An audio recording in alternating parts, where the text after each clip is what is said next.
In this lesson, we're going to cover the canonical tag. First, let's start by defining what that is. A canonical tag is a snippet of HTML which enables you to tell search engines which content should be indexed and which content should be ignored. Canonical tags are the solution to duplicate content issues arising from the fact that every URL is unique. You see, every page on your website has a www version and a non-www version, and even a HTTPS version if you have SSL, which you should. In short, this means at the very least, search engines treat myblog.com and www.myblog.com as different addresses. You and I know it's the same page, but a search engine thinks we have two identical pages under two different addresses, which is a big no-no. Now imagine every single page on your website being treated as a duplicate page. You see the problem. You'd have a duplicate content penalty so big, you probably wouldn't rank for anything. So basically, the canonical tag enables you to tell search engines whether to index the www version of your pages or the non-www version.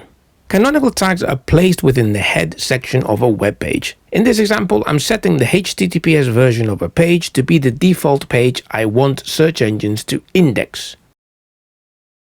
Here are some canonicalization best practices, and only a true SEO knows how to say that.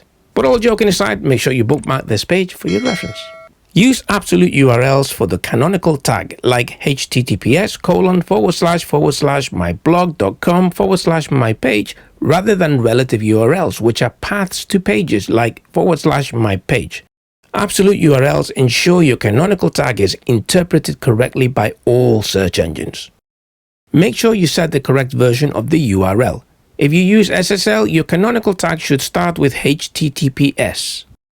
Make sure to use lowercase only. Google and other search engines can treat uppercase and lowercase URLs as two different URLs. Use self-referential canonical tags, meaning if https://myblog.com/mypage is my preferred content, as opposed to the non-HTTPS version, it's okay to place the canonical tag on the HTTPS version of the page. In other words, pointing to itself.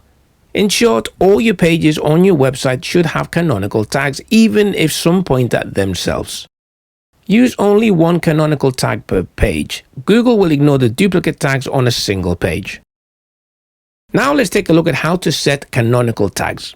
Most web builders, including WordPress, have solutions for setting the canonical tag. In WordPress, for example, you can use just about any SEO plugin to do this, Yoast SEO being a popular example. But if you do need a developer to set the canonical tag for you, make sure you send only absolute URLs to the pages you want to set. And remember to specify which version of your domain you want to use. For example, in this snippet, you can see that I'm choosing to set the HTTPS version of the page as my canonical tag. And now let's look at some common mistakes when it comes to canonical tags.